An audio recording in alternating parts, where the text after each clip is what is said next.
लोहित शुक्ल कृष्णाम, ये जो हाँ पद है उसको आपने समझाया हमें हाँ कि सत्व गुण को बीच में रखा है, शुरुआत रजोगुण से की है। हाँ तो आपने बताया उसका एक कारण है कि सत्व गुण प्रकाशात्मक है, तो हाँ। प्रकाश को कोई आश्रय चाहिए, तो हम्म, रजोगुण आश्रय बनता है। तो रजोगुण अगर आश्रय बनता है तो कभी शुद्ध सत्व मिलेगा ही नहीं। हाँ। तो ऐसा इस दर्शन में स्वीकृत है कि शुद्ध सत्व नहीं मिलता। तो उसको जो है तो ना आपने ध्यान दिया होगा, हमने आपको बताया है कि कभी सत्व मात्र रहेगा ही नहीं है आपको, इसलिए हमने अपने व्याख्यान में बताया था।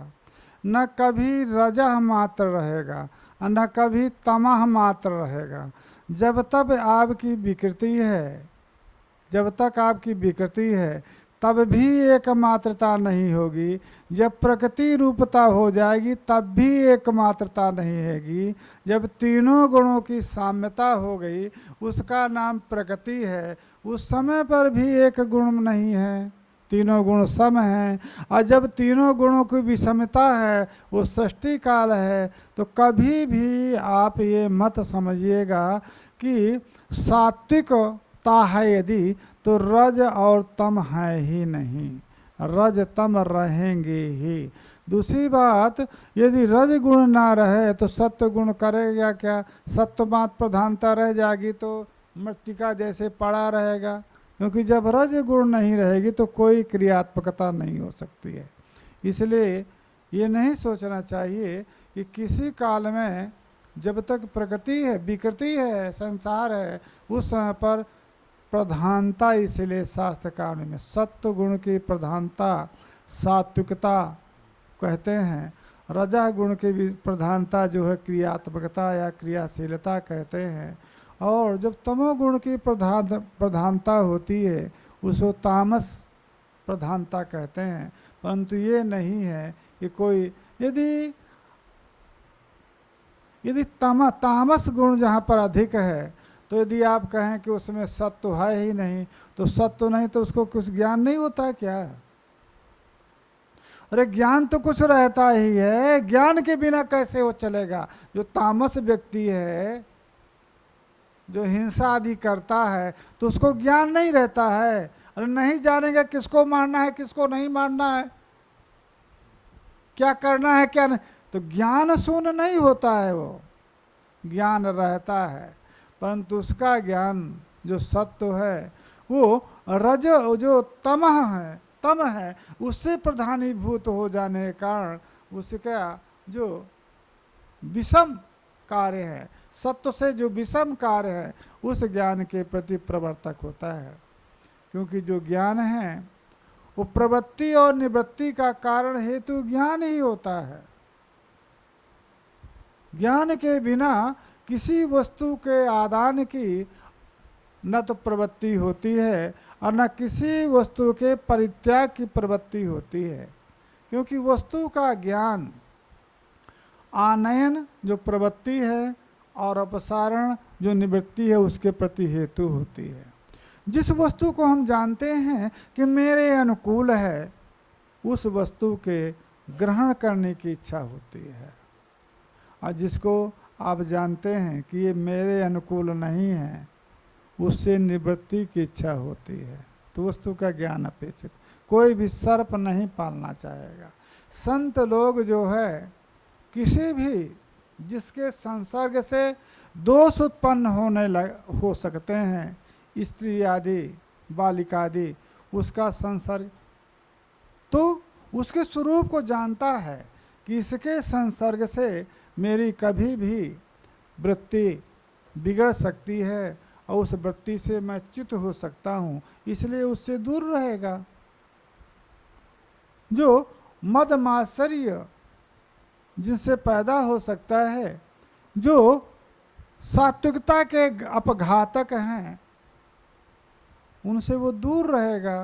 तो उनके स्वरूप को जानेगा तभी ना, उनसे नहीं। तो कोई भी जो ज्ञान, जो कोई भी प्रवृत्ति या निवृत्ति, यही दो प्रकार के व्यवहार है लोक में। किसी वस्तु को हम गृहीत करना चाहते हैं और किसी वस्तु को हम हटाना चाहते हैं, यही व्यवहार है। वो ज्ञान पूर्वक ही होता है। तो रजा प्रधान जब है उस समय पर ही ज्ञान रहता है। जब तक क्रियात्मकता होती है, नया नया आविष्कार करने की इच्छा होती है, उस समय पर भी ज्ञान अपेक्षा है। ज्ञान नहीं रहेगा तो कौन सा आविष्कार कर सकेगा। और जो तामस प्रवृत्ति है, तमोगुण का हिंसादि जो करता है, जो दुष्कर्म करता है, उस समय पर भी ज्ञान रहता है। अतः कोई भी ऐसा काल नहीं है जिस काल में तीनों गुणों न रहते हों। बस इतना ही केवल है कि एक की अधिकता रहती है और दो अभिभूत रहते हैं। और गुरुजी दूसरा प्रश्न ये है कि सत्व गुण का आधार अगर रजोगुण हम मानते हैं तो फिर रजोगुण का आधार कौन होता है? राजा सभी के आधार की अपेक्षा नहीं होती है, स्वयं कोई कोई आधार होते हैं। तो रज तो जो तो का क्रियात्मक है स्वयं। सत्व गुण हमने प्रकाश का दृष्टांत दिया था आपको कि प्रकाश निराधारित नहीं रहता है। हमने प्रकाश का दृष्टांत दिया था और शायद बहुत अच्छे तरह से हमने समझाना चाहा था कि प्रकाश अग्नि प्रकाश है तो ईंधन आश्रित ही रहती है। और ये जो करंट यदि प्रकाश है तो इसके लिए कोई आश्रय चाहिए। परमात्मा जो प्रकाश है उसके लिए सूर्य आदि आश्रय चाहिए। तो मैंने प्रकाश का दृष्टांत दिया था। प्रकाश निराश्रित नहीं होता है, अतः यदि सत्व गुण है तो उसको आश्रय चाहिए। अब इसके बाद फिर तम गुण को भी आश्रय चाहिए तो उसको भी आश्रय, तो किसको फिर निराश्रित कहेंगे? आश्रय सबका सब कुछ है। मैंने केवल सत्व गुण के लिए इसलिए कहा था, प्रकाश का दृष्टांत दिया था। अब आप कहें तम गुण का फिर आश्रय कौन होगा? फिर रज गुण का। मैंने तम गुण के और रजोगुण के आश्रय की चर्चा ही नहीं किया है, मैंने तो प्रकाश का दृष्टांत दिया है।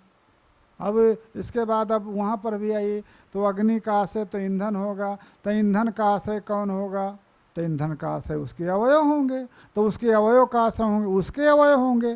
तो चलते जाइए परंपरा जो परमाणु तक जाएंगे, परमाणु का भी आश्रय आत्मा होगा। तो वो आश्रय की हम चर्चा नहीं कर रहे हैं, वो सामान्य आश्रय की चर्चा कर रहे हैं। वो तो सभी का सब आश्रय होता है, जितने भी गुण हैं उस गुणों के अवयव जो है तो उसके आश्रय होते हैं, परंतु प्रकाश निरवय होता है।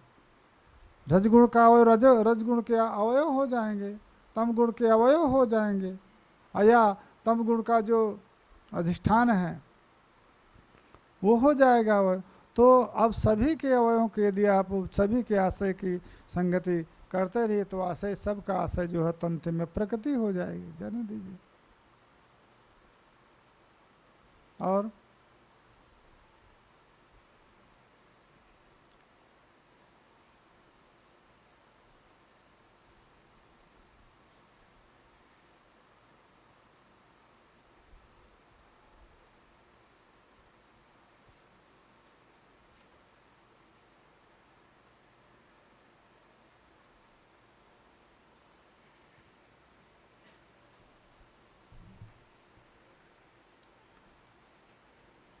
इस प्रकार से दुख के स्वरूप बताया,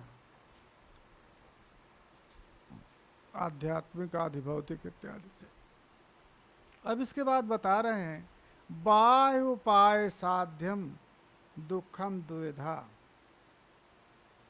जो बाह्य उपायों से ही जिन दुखों की सिद्धि हो सकते हैं, जिन बाह्य उपायों से जो दुख की सिद्धि होती है वो दो प्रकार के हैं, आधिभौतिक अवाधिदैविक।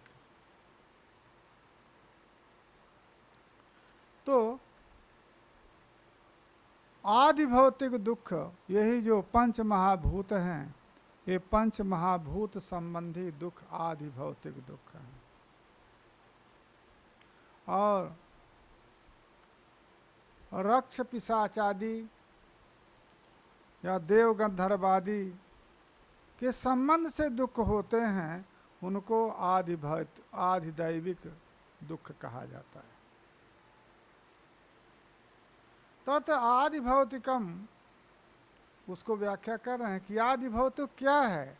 तो आधिभौतिक की परिभाषा कर रहे हैं कि मानुष, पशु, मृग, पक्षी, शरीर, सर्पस्थात, अस्थावर निमित्तक जितने भी हैं, ये भी भूत है। भूत माने प्राणी भी अर्थ होता है। इनसे जो होने वाले दुख हैं सब आदि भौतिक दुख हैं। कोई मनुष्य के संबंध से मनुष्य आपको कष्ट दे रहा है, दुर्जन है, उससे जो दुख हो रहा है, पशु से दुख हो रहा है, मृग से, पक्षी से, ये सब आधिदैविक हैं। अवाधिदैविक यक्ष, राक्षस, विनायक, ग्रहादि से के आवेश से निबंधित जो दुख हैं, ये आपके आधिदैविक दुख हैं। तदेतत् प्रत्यात्म वेदनीयम दुखम रजः परिणाम भेदो न शक्यते प्रत्याख्यातुम। ये प्रत्येक आत्मा के द्वारा, प्रत्येक जीवात्मा के द्वारा जो वेदनीय है, ज्ञेय है, ये जो दुख, वो रजः परिणाम भेदः, ये रज गुण के परिणाम हैं। जो रजः परिणाम भेद है, ना सकते प्रत्याख्यातुम, इनका प्रत्याख्यान नहीं किया जा सकता है कि ये दुख नहीं है। यदि दुख है तो ना दुखम, ये जो प्रथम प्रश्न था कि दुख नहीं है तो क्यों हम सांख्य तत्व में तो दुख हैं, इसलिए प्रत्याख्यान नहीं किया जा सकता है।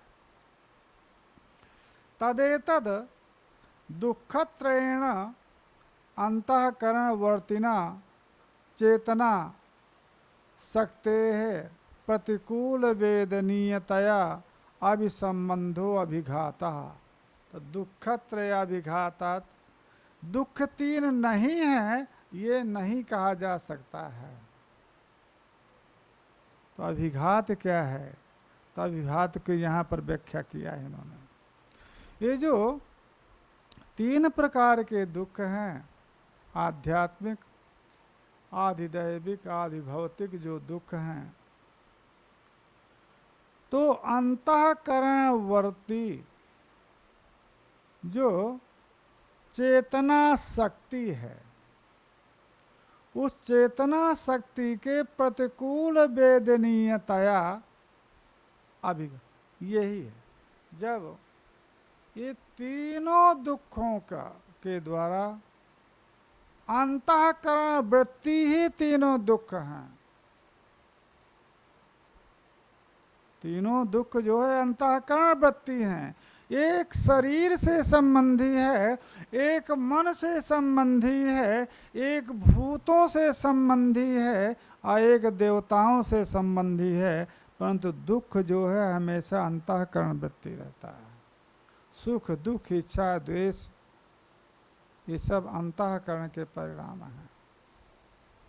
अभी आपने विशिष्ट व्याख्यान में आपको बताया था कि जो अंतःकरण के परिणाम हैं, ये अंतःकरण का और आत्मा से भेद न करने के कारण, भेद न कर पाने में असमर्थ होने के कारण अंतःकरण के धर्मों को ही आत्मा के विशेष गुण न्याय दर्शन ने स्वीकार कर लिया है। यहाँ पर विवेक शास्त्र है, आत्मनात्म का विवेक करने वाला शास्त्र है, इसलिए अंतःकरण का विवेक हो गया है। तो सुख भी अंतःकरण वृत्ति है और दुख भी अंतःकरण का वृत्ति है। क्योंकि जो परिणामी होता है, परिणाम जो होता है वो परिणामी में रहता है। आपका ये जो पट है, ये पट तंतु का परिणाम है। तो किस में है? ये तंतु में है। तो सुख या दुख जो यदि अंतःकरण के परिणाम होंगे तो अंतःकरण वृत्ति होंगे। तो दुख त्रय ये अंतःकरण वृत्ति है।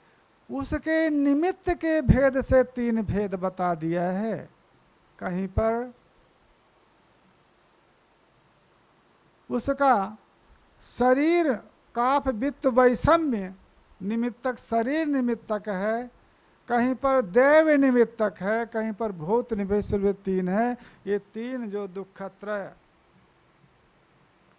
का जो अंतःकरण वृत्ति दुखत्रय है, इससे जो चेतना शक्ति है, चित्त शक्ति है, उस चित्त शक्ति से प्रतिकूल वेदना, चित्त शक्ति के अनुकूल वेदना नहीं होती है।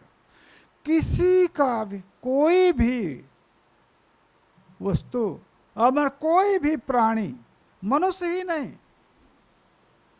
कोई भी प्राणी दुख की इच्छा नहीं करता है। कोई भी प्राणी, जीव, यही मनुष्य ही नहीं, कोई भी जीव की दुख की इच्छा नहीं होती है। इसलिए दुख जो है चेतना शक्ति के अनुकूल वेदनीय है, और जो दुख है प्रतिकूल वेदनीय है। कोई भी दुख नहीं चाहता है। कोई भी प्राणी इस समय पर जो अधिक ताप होगा जब, तो कोई भी पक्षी जो है छाया में बैठना चाहता है। और देखे होंगे जो कुत्ते बिल्ली हैं, तो जहाँ पर शीतलता होती है, पानी वानी पड़ा होता है, तो वहीं पर दिन भर खोद करके पड़े रहता है। और यही जब शीत का अधिक होता है, तो जहाँ धूप होगी वहाँ पर बड़े आराम से पड़े रहते हैं दिन भर। और रात्रि में वो कहीं पर ऐसी जगह पर वो विश्राम करना चाहेंगे जहाँ शीत का प्रकोप न्यून हो। किसी घर में या किसी पुआल उवाल में घुस जाते हैं। केवल तात्पर्य है कि कोई भी जीव दुख की इच्छा नहीं रखता। सभी लोग तो जो दुख है वो चेतना शक्ति के प्रतिकूल वेदनीय है, अनुकूल वेदनीय नहीं है। अतः प्रतिकूल वेदनीयतया, अब प्रतिकूल वेदनीय होने के कारण जो संबंध है, अभिसंबंध, इसलिए उसको अभिघात कहा है। सभी संबंधों को अभिघात नहीं कहा जाता है। संबंध तो आपका भी हमारा है ना। आप अध्ययन कर रहे हैं, हम आपको अध्यापन कर रहे हैं, आप हमारे निकट, संबंध नहीं है क्या? संबंध है, परंतु इस संबंध को अभिघात नहीं कहते हैं। क्यों? न तो आप हमारे प्रतिकूल वेदनीय है, न हम आपके प्रतिकूल वेदनीय है, परंतु जिसका संबंध प्रतिकूल वेदनीय होगा वो अभिघात होगा। तो जो चेतना शक्ति है, चित्त शक्ति है, चेतना है मनुष्य, वो कभी भी दुख नहीं चाहती है। अतः जो दुख का संबंध है वो अभिघात है। तो सभी संबंध अभिघात नहीं होते हैं। जो अनुकूल वेदनीय है वो संबंध अभिघात क्यों होगा? अतः अभिघातः एतावता प्रतिकूल वेदनीयत्वं जिहासा हेतु उक्तः। जिहासा माने परित्याग की इच्छा का हेतु क्या है? प्रतिकूल वेदनी। जो प्रतिकूल वेदनीय है उससे दूर ही रहना चाहता है, उसके परित्याग की ही इच्छा रखता है कोई भी। तो ये जो दुख है, दुखत्रय, ये अनुकूल वेदनीय नहीं है, प्रतिकूल वेदनीय है। इसलिए इसकी जिहासा माने त्याग की इच्छा सभी की होगी। जिसको आप जान रहे हैं कि हमारे साथ में रहता है, हमारे संसर्ग में रहता है, हमको कष्ट देता है, इससे दूर रहें। नहीं दूर हो पाता है तो कोई उपाय सोचते हैं कि किसी उपाय से हमसे दूर हो जाए। इसलिए जो प्रतिकूल वेदनीयता है वो त्याग इच्छा के प्रति हेतु है। प्रतिकूल वेदनीयत्व मुक्ता यद्यपि न सल निरुद्धेत दुखम तथापि तदभिवाह शक्य कर्तुम। परिष्टात उपादेशित। कहा ऐसा है कि ऐसा कैसे हो सकता है जी, दुख का सम्यकतया निरोध हो जाए, ऐसा तो नहीं हो सकता है। तो दुख का अच्छी पर दुख, जो 3 प्रकार के दुख हैं, इनका निरोध, निवृत्ति सार्वत्रिक हो जाए, ऐसा तो नहीं है। तथापि अभिभवा शक्य है, अभिभव तो शक्य है, अभिभव तो हो सकता है। इति हम आगे चल करके इसका उपादन करेंगे कि अभिभव करना है कि आत्यंतिक दुर्निवृत्ति। ठीक है,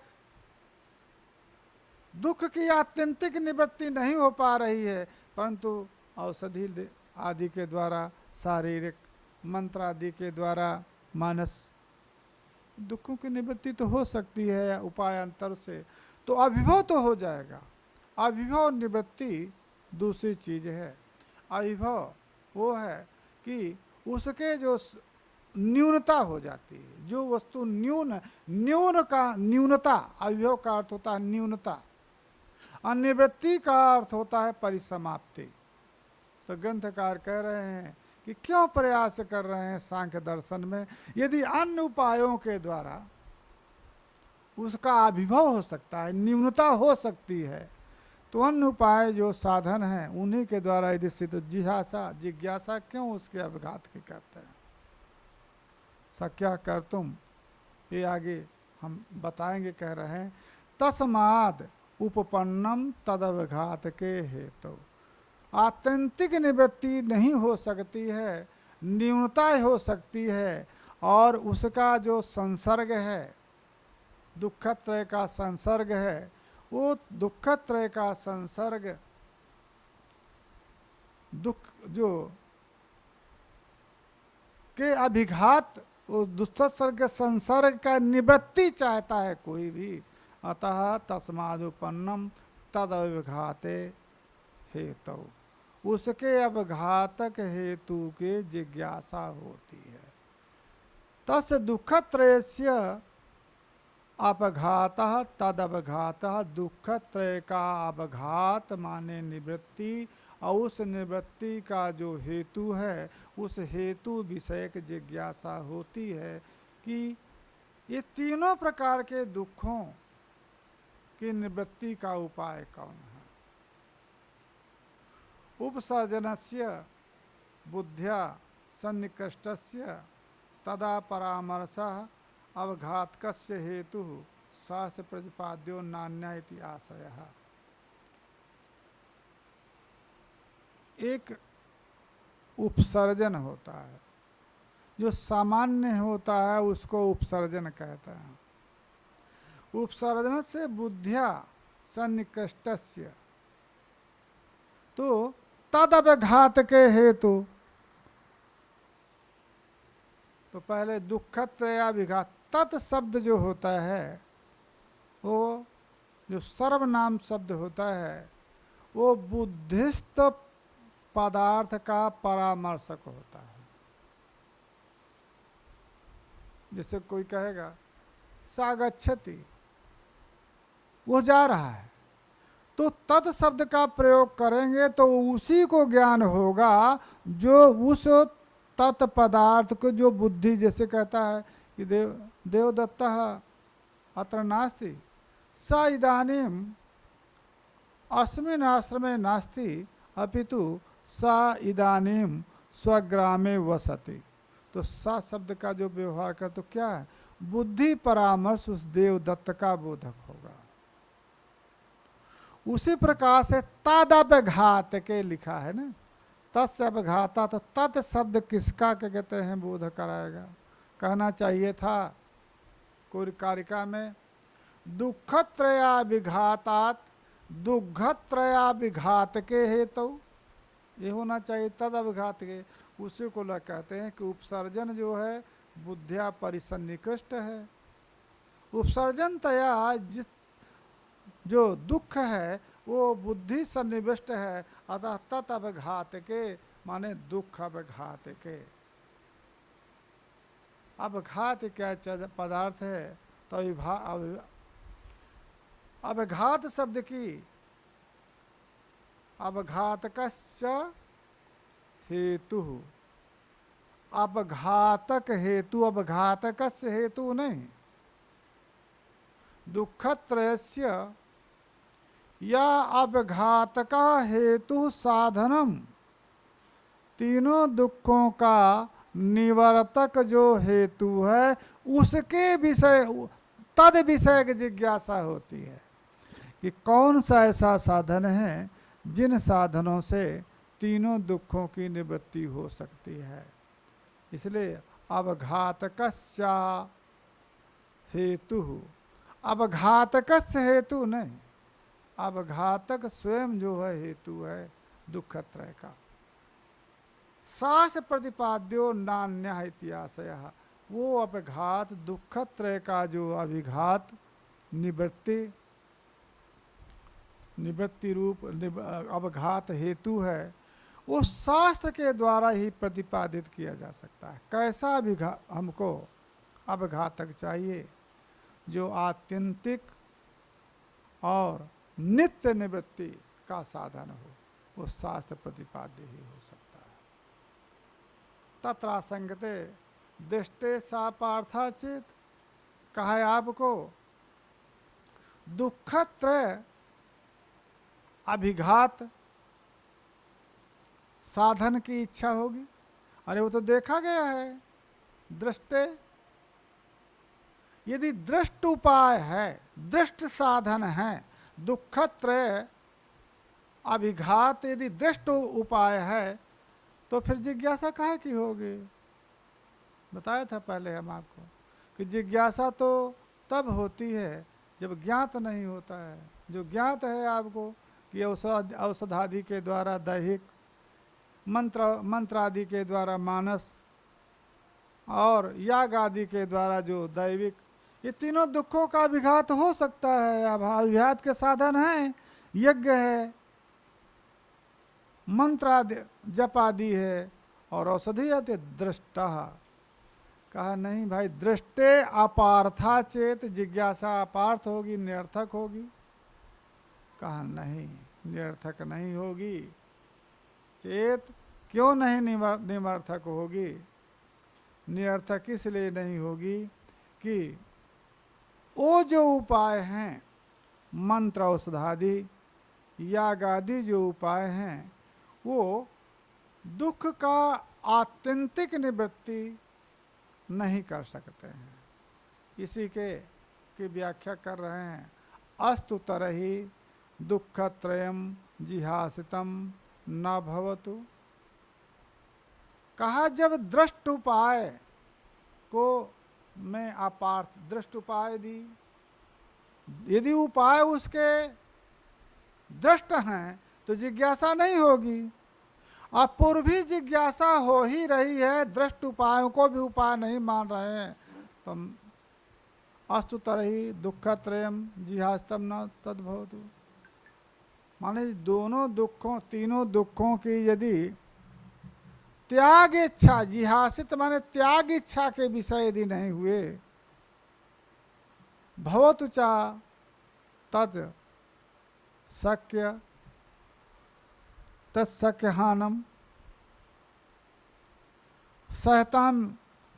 सहतान च शास्त्र गम्य उपाय तदुच्छेतुम। कहा दोस्तु दुःखत्रयम् जिहासन च तद्भवतु। दुःखत्रय तो होना ही चाहिए। दुःखत्रय के साथ साथ यदि दुःखत्रय की निवृत्ति नहीं चाहता है, उनको त्याग करना नहीं चाहता है, तब भी जिज्ञासा नहीं होगी। उसके अपघात के, यदि उसके अपघात दृष्ट हैं, उसके अब निवृत्ति के साधन दृष्ट हैं, तब जिज्ञासा नहीं होगी। और यदि वो परित्याग की इच्छा नहीं है, तब भी नहीं होगी। भवतु च तस्येकहानम। इसलिए उनका जो परित्याग है, यदि वो शक्य है, उनका परित्याग हो सकता है, तभी जिज्ञासा होगी। यदि ये भी ज्ञान रहे कि इनका ये जो तीनों प्रकार के जो दुख हैं इनकी निवृत्ति कभी हो ही नहीं सकती है, तो काहे के लिए उपायों में प्रवृत्त होगा। सहताम चा शास्त्र गम्य उपाय तदुच्छेतुम, अतः वो दुख को सहन करने के वाले को लिए शास्त्र के द्वारा जो गम्य है, शास्त्र के द्वारा जो वेद्य है, शास्त्र के द्वारा जो प्रतिबद्ध है, अतः उपाय है उच्छेद तुम, ये दुखत्रय के उच्छेद के लिए। तथापि यत्र प्रेक्षावताम जिज्ञासा न युक्ता का, फिर भी प्रेक्षा जो प्रेक्षा कहते हैं जिज्ञासा, जिज्ञासावान जिज्ञासु की जिज्ञासा नहीं होनी चाहिए। भले ही वो दुख त्याग करने योग्य है और उसका हानि भी हो सकता है, परंतु शास्त्र गम्य उपाय ही उसके उच्छेद का हेतु है, ऐसा नहीं है। अपितु जिज्ञासा नहीं हो सकती है। क्यों जिज्ञासा नहीं हो सकती है? शास्त्र गम्य उपाय ही उसके उच्छेद का हेतु है, क्यों जिज्ञासा नहीं हो सकती है? कहा कौन शास्त्र में प्रयास करने के लिए जाएगा, यहीं पर चले जाते हैं, वैद्य जी से दवा ले लेंगे तो शारीरिक शांति हो जाएगी, और साधक के यहाँ पहुँच जाएंगे तो हमको शक्तिपात कर देता है, तो मानस दुख की निवृत्ति हो जाएगी, कुछ साधन बता देगा। सब चलते हैं लोक में। कोई मानस दुख से निवृत्त है, अरे क्यों चिंता कर रहे, हम चलेंगे, वो संत जी बड़े सिद्ध हैं, वो आपको ऐसे फूंक देंगे, आपका सब मन का दुख दूर हो जाएगा, भौतिक दुख। तो इस प्रकार के साधन जब उसको दिखाई दे तो काहे के लिए शास्त्र में प्रयास क्या और प्रयास करेगा। तो यदि कोई अन्य दृष्ट उपाय है तब भी जिज्ञासा नहीं हो सकती है। तद उच्छेद से सुकर से विद्यमानत्वाद, क्योंकि उसका जो उच्छेद है दुखत्रय का उच्छेद, सौकर्य है, उसमें सरलता है, सरल उपाय यदि विद्यमान है तो एक कठिन उपाय जो शास्त्र गम्य उपाय है इसमें क्यों प्रवृत्त होंगे। तत्व ज्ञानस्तु, क्यों? तत्व ज्ञान ये उपाय है। वो तत्व ज्ञान क्यों बहुसाध्य है, कठिन है, सुकर नहीं है, उसको लिख रहे हैं अनेक जन्माभ्यास परंपराया आयास साध्यतया आदि दुष्करत्व। जो शास्त्र गम्य जो तत्व ज्ञान है, वो तत्व ज्ञान दुष्कर क्यों है, ये सुकर क्यों है? कहा सुकर इसलिए है कि देह संबंधी दुख है, गए वैद्य के यहाँ, उसने एक हाँ पानी से पी लेना ठीक हो जाएगा, पानी के द्वारा उस दवा ठीक हो गए, बताइए इतना हमको प्रयास नहीं कर, शुक्र है। इसी प्रकार से कोई मंत्र बताए, इस मंत्र को जब करिए मानस दुख हो गया, तो ये शुक्र हैं। और जो तत्व ज्ञान है, शास्त्र के द्वारा जो तत्व ज्ञान है वो दुष्कर क्यों है, तो उसको लिख रहे हैं सांग तत्व को अधिकार अनेक जन्माभ्यास, एक जन्म के अभ्यास से नहीं होता है, अनेक जन्माभ्यास। इसलिए इस जन्म में ये दुखत्रय की निवृत्ति हो ही जाएगी ऐसी बात नहीं है। इस जन्म में जितना अभ्यास किया अगले जन्म में उसके उत्तर अभ्यास चलेगा। इसीलिए भगवान कहते हैं गीता में,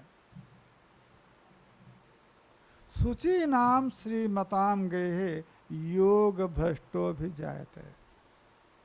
माने जितनी दूर तक आपने साधना किया है, शास्त्र की साधना आपकी जहाँ तक गई है, उसके बाद जाते जाते आप पूर्ण तत्व ज्ञान को नहीं प्राप्त कर सके और मध्य में ही आपका प्रारब्ध कर्म क्षय हो गया। प्रारब्ध कर्म ही जीवन है। तो प्रारब्ध कर्म क्षय हो जाने के बाद वो आपकी वहीं गति नहीं रुक जाती है, उसके बाद दूसरे प्रारब्ध प्रारंभ होते हैं, और दूसरे प्रारब्ध प्रारंभ प्रतिबंधक ना हो सके, इसलिए श्रीमताम श्रीमानों के यहाँ पर योग भ्रष्टो शुचि पवित्र श्रीमत परिवारों में उसका जन्म होता है, क्योंकि उसकी गति न रुके। जैसे अभिनय लक्ष्य के लिए कोई ट्रेन चल रही है और चलते चलते वो दिन रात थोड़ा चलती रहेगी जी, अरे कहीं ना कहीं विश्राम भी तो उसको करना होगा कि अनवरत चलती रहेगी, तो कुछ घंटा 2 घंटा के लिए विश्राम होगा, परंतु विश्राम होने के बाद पुनः वो प्रवृत्त हो जाती है। तो वो प्रवृत्त होती है उसमें, अब विश्राम जहाँ पर हुआ है वहाँ पर कोई आवे इंजन को फेल कर दे, कुछ और उसमें विकृति ला दे कि आगे चल कर प्रस्थान न करे, वो जिम्मेदारी सब उसकी है। स्टेशन की जो विश्रामालय है उसकी जिम्मेदारी है कि उसमें कोई विकृति ना आने पावे, तभी वो आगे अपनी यात्रा को पूर्ण करेगी। उसी प्रकार से ये जब प्रारब्ध कर्म समाप्त हुआ योगी का, तब योगी का उसका मान लीजिए अश्रीमत ग्रह में उसका जन्म हो जाता है, अपवित्र ग्रह में जन्म हो जाता है व्याधाधि के यहाँ, तब उसके योग क्रिया जो आगे की यात्रा नहीं होगी। अतः वो योग बलात् पूर्व कर्म कृत योग बसात उस साधक का जन्म ऐसे कुल में पैदा होता है जहाँ पर उसकी साधना अवरुद्ध ना हुए, इसलिए जन्म जन्मांतर अभ्यास, अनेक जन्मों का अभ्यास उसका चलता रहता नहीं रहे। अभ्यास परंपरा से प्राप्त, परंपरा आयास से प्राप्त बने अनेक जन्मों का जो परंपरा है, अभ्यास है, ये जो आयास है, काठिन्यता है, इससे सिद्ध होने के कारण अति दुष्कर है। कौन? ये है जो तत्व ज्ञान रूप उपाय है, उससे सरल है मंत्र जपादि के द्वारा इन दुखों को निवृत्ति करेंगे। इति अति दुष्कृत्यात् तथा च कुछ लौकिकों का कथानक इन्होंने दिया है। अके चेन मधु बिंदेत किमर्थम पर्वतम ब्रजेत। मधु की इच्छा है, मधु प्राप्त करने की इच्छा है, तो घर में जल्दी मिल जाती है तो जंगल में कहाँ जाएंगे, क्योंकि वो आयास है। जंगल में अनेक नखी जीव भी हैं, अनेक कठिनता भी है। यदि घर में ही मधु आपको मिल जाए तो काहे के लिए जंगल जाएंगे। उसी प्रकार से आपकी इच्छा है दुखत्रय अभिघात निवृत्ति की, दुखत्रय के संसर्ग निवृत्ति की, यही ना आपकी इच्छा है। तो यदि सरलतया अन्य उपाय उपलब्ध हैं औषधादि, तो क्यों हम इस दुष्कर शास्त्र में प्रवृत्त होंगे। इसलिए अपार था ये आपकी जिज्ञासा। यदि उस दुखत्रय अभिघात के साधन की जिज्ञासा है तो प्राप्त है। इष्ट से अर्थ से संसिद्धो को विद्यान यत्नमाचरेत। कौन सा ऐसा विद्वान, मूर्ख तो ठीक है भले ही, परंतु विद्वान व्यक्ति इष्ट जो अर्थ है, अभिप्रेत जो अर्थ है, उसकी यदि सिद्धि हो जाए तो कौन यत्न करना चाहेगा। तो इष्ट क्या है? इष्ट तो यही न है कि ये तीनों प्रकार के दुखों की निवृत्ति हो जाए, कोई साधन, और वो साधन यदि प्राप्त हैं तो कौन सा ये महान यत्न करना चाहेगा। अतः जिज्ञासा का अपघात अपार्थ है। संत चा सोपाया सतसाह संत च उपाय, अनेकों उपाय हैं दुख की निवृत्ति के। तीनों प्रकार के जो दुख हैं उनके तीनों प्रकार के दुख से अनेक उपाय हैं। शरीर दुख प्रतिकाराय ईसत कराहा भिषजाम वरई उपदिष्टा। बता रहे हैं कि शारीर दुख, शरीरस्य इदम शारीरम, शरीर दुख नहीं शारीर दुख है। शरीर संबंधी जो दुख है उनका जो प्रतिकार है, उनकी जो निवृत्ति है, उसके लिए बड़ा सरल भिषजाम वरई उपदिष्टा। भिषजाम वरई, जो भिषज हैं औषधि के मर्मज्ञ हैं, उनके द्वारा उपदिष्ट है। सरल है। काहे के लिए हम अनित्य प्रवृत्त होंगे। मानसस्यापि संताप से प्रतिकाराय मन संताप। देखिए ना, ये जो दुख है,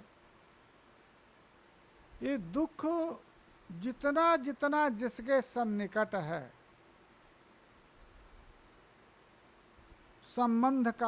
संबंधी का सन्निकटता है, उतना उतना ये ज़्यादा प्रेरित करता है। एक बाह्य दुख है, बाह्य संबंधी दुख है।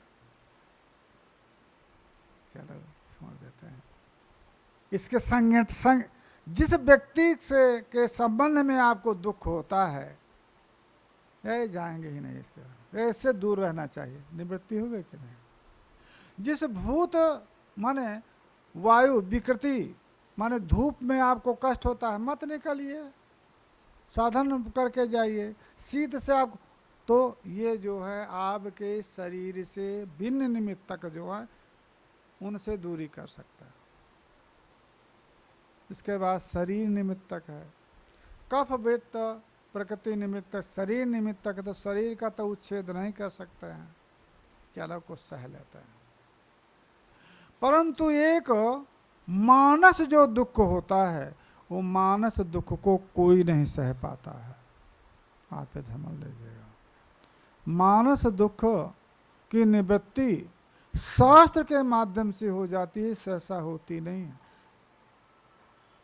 देखिए, प्रियता, जो प्रियता है वो प्रियता क्रम से है। उसी प्रकार से जो जिसमें अधिक प्रियता है, तद संबंधी जो दुख हैं, वो दुखों का विघात भी उतना ही कठिन होता है।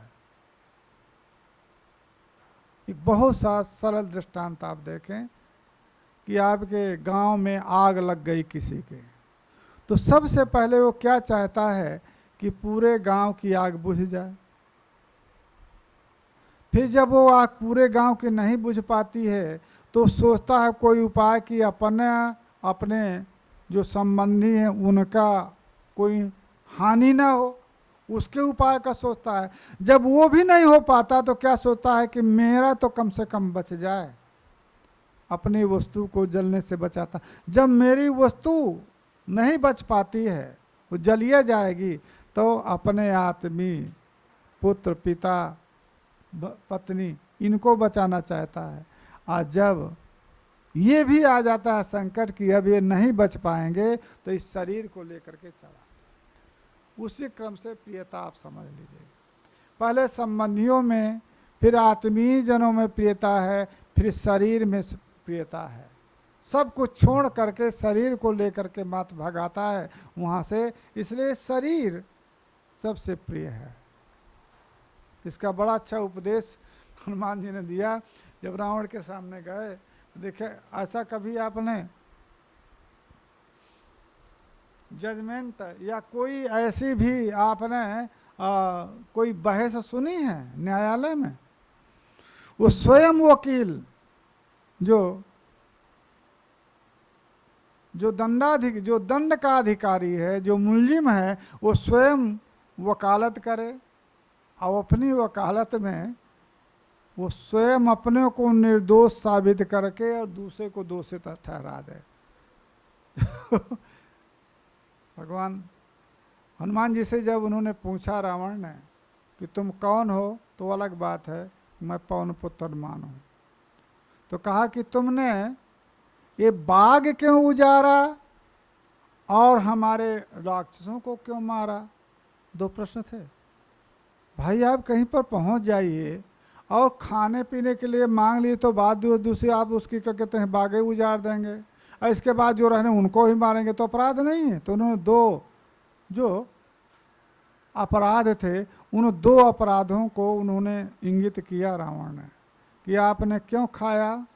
तो उत्तर सुनिए, खायूं फल मुहि लागी भूखा, भूख लगी थी तो खा लिया। ये कोई उत्तर है? हो आप किसी दुकान में जाइए, भला आप लोग हम लोग तो कहीं सहसा किसी दुकान का भोजन नहीं करते हैं, परंतु तो कोई माने भूख लगी है, कहीं दुकान में मिष्ठान की दुकान है, उठा करके खा लिया। कहीं पैसा दो, कहीं क्यों खाया? कहा मुझको भूख लगी थी। कोई उत्तर है? परंतु हनुमान जी ने यही उत्तर दिया है, खायो फल मोहि लागी भूख। तो वृक्ष क्यों तोड़ दिया? माने खाया भी, वृक्ष भी तोड़ा। कहा कपि स्वभाव से तोड़े रूखा, वृक्षों का कपियों का ये स्वभाव है, वृक्ष तोड़ना मैंने तोड़ दिया। कहा मारा क्यों? कहा जे सबके देह परम प्रिय स्वामी, यही दर्शन है। कहा सभी के, यहीं पर ज्ञान है कि सभी वस्तुओं की अपेक्षा देह प्रिय होती है, और देह से अधिक अंतःकरण प्रिय होता है। सबके देह परम प्रिय स्वामी, और मारे मोह कुमार, कुमारक गामी है, दुष्ट मुझको मार रहे थे, तो जे मोहि मारा ते मैं मारे, जिन्होंने मुझको मारा उनको मैंने मारा, कोई दोष नहीं। ते तामे बांधे कुमार तुम्हारा, ये तुम्हारे पुत्र ने जो बांध लिया है ये अधिक दंड है, ये दंड का अधिकारी। तो सबसे अन्य की अपेक्षा शरीर प्रिय होता है, तो शरीर संबंधी दुख प्रिय होते हैं, परंतु शरीर से अधिक सन्निकटता अंतःकरण की आत्मा से होती है। इसलिए अंतःकरण संबंधी दुख, मानस दुख सबसे ज़्यादा कठिन होता है।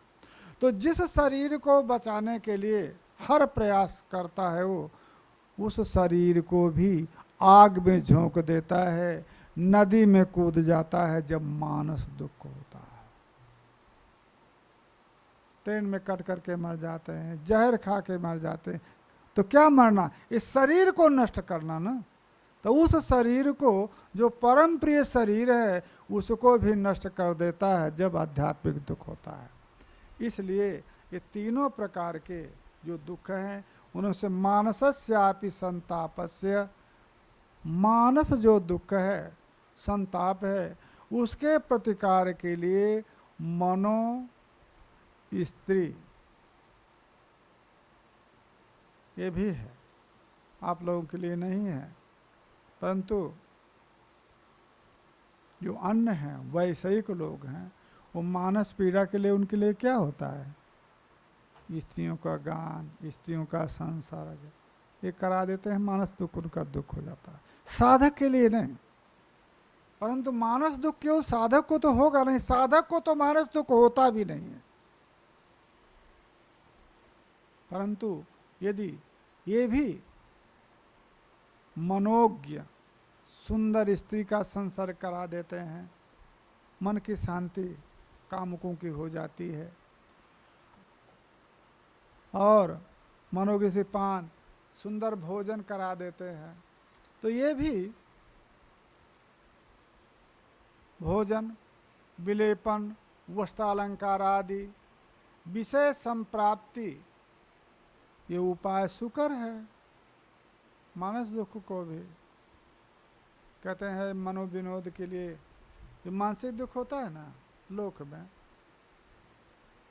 किसी प्रिय का कि जो वियोग होता है वो मानस दुख का कारण होता है, चाहे प्रिय वस्तु हो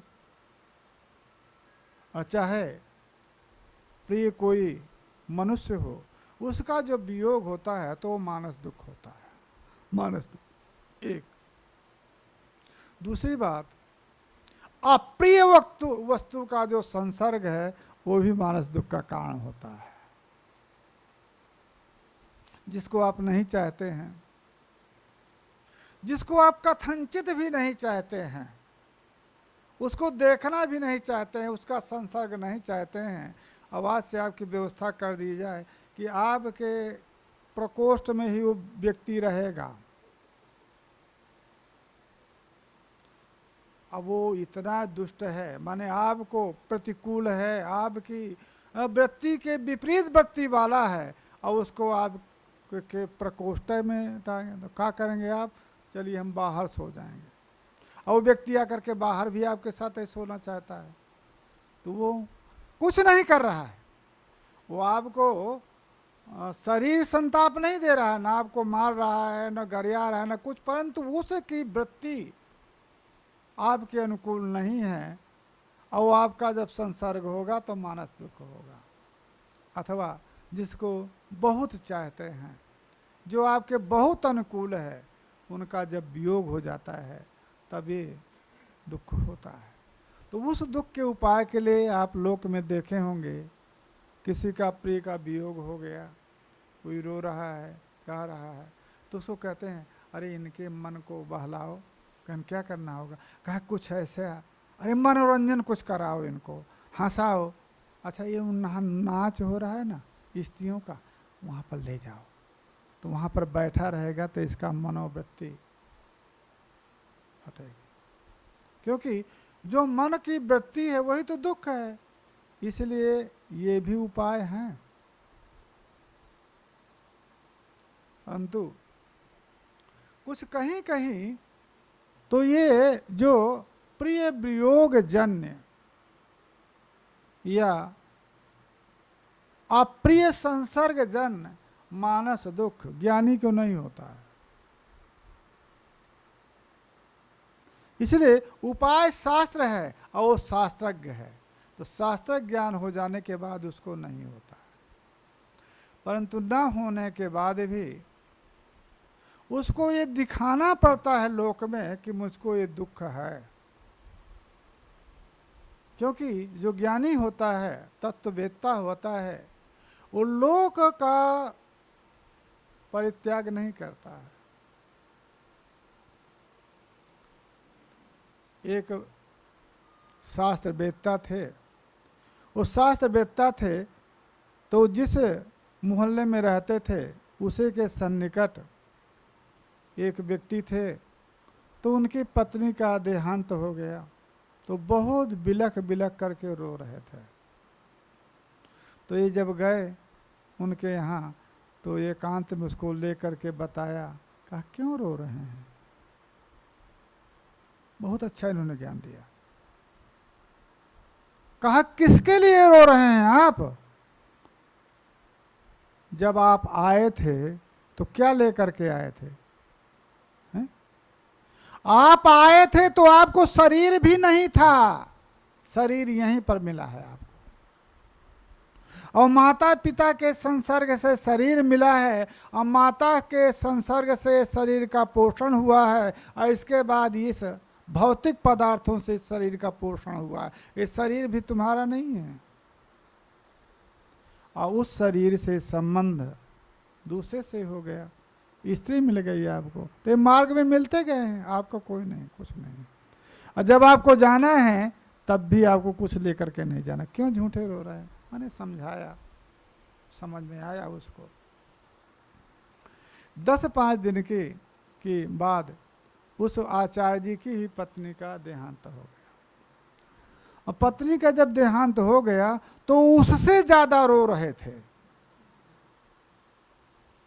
तब वो आए, जब एकांत हुआ, सबसे कहा कि आप तो हमको ऐसे समझाए थे, अब आप इतना रो रहे हैं, आप इतना दुखी। का मैं दुखी थोड़ा हूं, मैं तो दुखी होने का या रोने का नाटक कर रहा हूं। कहे गुरुजी ये क्या? कहा मालूम नहीं है। कहा यदि मेरी पत्नी का देहांत हो गया है और मैं बैठ करके हंसूंगा, गप लड़ाऊंगा, तो मेरे लड़के कहेंगे कि ये पातकी हमारा बाप हमारी स्त्री को माँ को मारना ही चाहता था, देखो ना हमारी माँ मर गई है, हम माता के विहीन हो गए हैं, हमारे बाप श्री हैं जो तो हंस रहे हैं, इनको कोई दुख नहीं, आनंद मना रहे हैं। दूसरे लोग भी कहेंगे लोक में कि ये जरूर किसी दूसरे स्त्री से संबंध रखता होगा, इसलिए अपनी स्त्री के मरने से प्रसन्न है, इसलिए मैं नाटक कर रहा हूँ। मैं जानता हूँ कि ना वो स्त्री हमारे साथ आई थी, न हमारे साथ जाना था, हमसे कोई संबंध नहीं था, परंतु नाटक कर रहा हूँ। कहा क्यों नाटक? कहा लोक यही है, इस लोक में ज्ञानी भी रहता है और अज्ञानी भी रहता है। ज्ञानी भी संसार का व्यवहार स्थापित करता है और अज्ञानी भी। अज्ञानी जो है लोक को सत्य मान करके व्यवहार स्थापित करता है और ज्ञानी असत्य मान करके व्यवहार करता है, इसलिए नाटक करता है। और जो नाटक करता है वो बहुत अच्छा अभिनय करता है। भगवान जब मानव शरीर का नाटक किए, मानव मनुष्य जीवन का जब नाटक किया तो इतना अच्छा नाटक किया कि हम लोग ऐसा नाटक नहीं कर सकते। माता के प्रति, पिता के प्रति, भाइयों के प्रति और प्रजा के प्रति कैसा व्यवहार होना चाहिए, राजा का कैसा व्यवहार पुत्र का होना चाहिए, वो उन्होंने अपने चरित्र में नाटक में स्थापित कर दिया। हम लोग चाह करके भी नहीं, क्यों? वो नाटक करते थे। तो जो अभिनय करने वाला होता है वो अभिनय जो होता है उससे उत्तम अभिनय करता है। आप सात्विक हैं, धार्मिक हैं, परंतु आपको मान लीजिए कहीं पर रामलीला हो रही है और रावण का पात्र नहीं आया, अब आपको रटा दिया गया कि रावण का पात्र आपको करना है, तो आप वहाँ पर ये मत सोचेंगे कि मैं ऐसा कैसे बोलूँगा, मैं धार्मिक हूँ। आपको उतना रावण से जैसा जितना माने कटुभाषी प्रमादी जितना उतना आपको करना है, तब आपको पुरस्कार मिलेगा। यदि आप सोचें कि मैं क्यों ऐसा बोलूँगा भाई, तो मार करके लात मंच से उतार देंगे लोग बाग। आपको अभिनय करना है रावण का कि जितना रावण दुष्ट नहीं था उतनी दुष्टता आपको प्रतिपादित करना है, तब आपको वाह बहुत अच्छा अभिनय इसने किया है, ये पुरस्कार का प्राप्त है। तो इसलिए जो ज्ञानी होता है वो संसार का अभिनय करता है, इसलिए बहुत अच्छा संसार का पालन करता है। ये बात नहीं है कि इस संसार में अध्यापन या आचार्य करता हुआ वो ज्ञानी नहीं हो सकता है। इसी को भ्रम को दूर करने के बाद श्री हर्ष जो थे वो गृहस्थ थे। तो कोई ये भ्रम मत कर ले जो गृहस्थ आचार्य है उसको समाधि नहीं लगती है, तो उन्होंने अंत ग्रंथ में लिखा या साक्षात कुरुते समाधि से परम ब्रह्म प्रमोदाणम। आप ये मत समझिए, मेरा सम्मान ये है तांबूलद्वय मासनंच लभते यह कान कुब्जेश्वरात। कान कुब्जेश्वर, कान कुब्ज देश के जो राजा थे, पूरा विश्व में उनका सम्मान था। तो बता रहे हैं ऐसे राजा के द्वारा मुझको 2 पान दिए जाते हैं सम्मान में, मुझको आसन दिया जाता है, इतना मेरा सम्मान है। शास्त्र इस प्रकार से लिखता हूँ, परंतु ये मत समझिएगा कि मुझको समाधि में ही रखती है। तो जो साधना है, समाधि है, जो ज्ञान है, उसके लिए प्रतिबंध कोई गृहस्थ जीवन प्रतिबंध नहीं है। गृहस्थ जीवन में भी हो सकता है, ब्रह्मचर्य जीवन में भी हो सकता है, और संन्यास में तो अति सरल है। क्योंकि कोई लौकिक वासनाएं कुछ है नहीं, उनकी पूर्ति। गृहस्थ होगा तो लौकिक वासनाओं की ही पूर्ति करना ही है, पुत्र आदि की उत्पत्ति करना है, उनके जीवन के साधन को जोड़ना है। तो गृह संन्यास जीवन में इसलिए अति सरल है। इसलिए गृहस्थ को भी यदि गृहस्थ जीवन में वो रूपता प्राप्त नहीं हुई, साधक रूपता नहीं प्राप्त हुई, तो संन्यास के लिए विधान है। यद आहार्य विरजेत तद आहार्य प्रव्रजेत गृहात व बनात व, ये श्रुति है। जिस समय पर विरजा हो जाए उसी समय प्रव्रजा कर लेनी चाहिए। गृहात बनात, गृहस्थ माने गृहस्थ जीवन से, बनात माने ब्रह्मचर्य जीवन से, कहीं से भी कर लेना चाहिए, परंतु विरजा के लिए उपाय करना चाहिए, विरक्ति के लिए उपाय करना चाहिए। और विरक्ति के उत्तर काल में सभी कर्मों का संन्यास करना चाहिए। अतः ये जो गृहस्थ जीवन है, इस गृहस्थ जीवन में भी साधना के माध्यम से ज्ञान हो सकता है, तत्व ज्ञान हो सकता है और तीनों दुखों से निवृत्ति हो सकती है।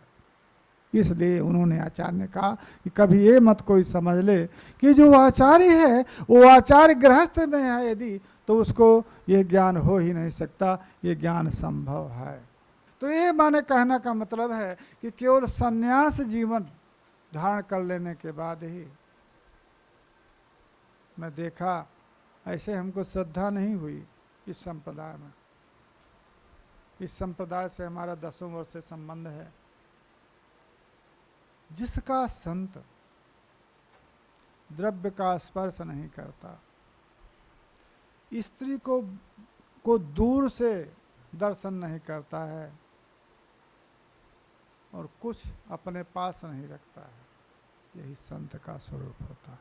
तो ये जो लोक है, धन धन आदि संपत्ति है और ये दारादि संसर्ग है, इस संसर्ग होने के बाद और मुख्यमंत्री भी बन जाए, प्रधानमंत्री भी बन जाए, राष्ट्रपति भी बन, कौन है? सन्यासी हैं, योगी हैं।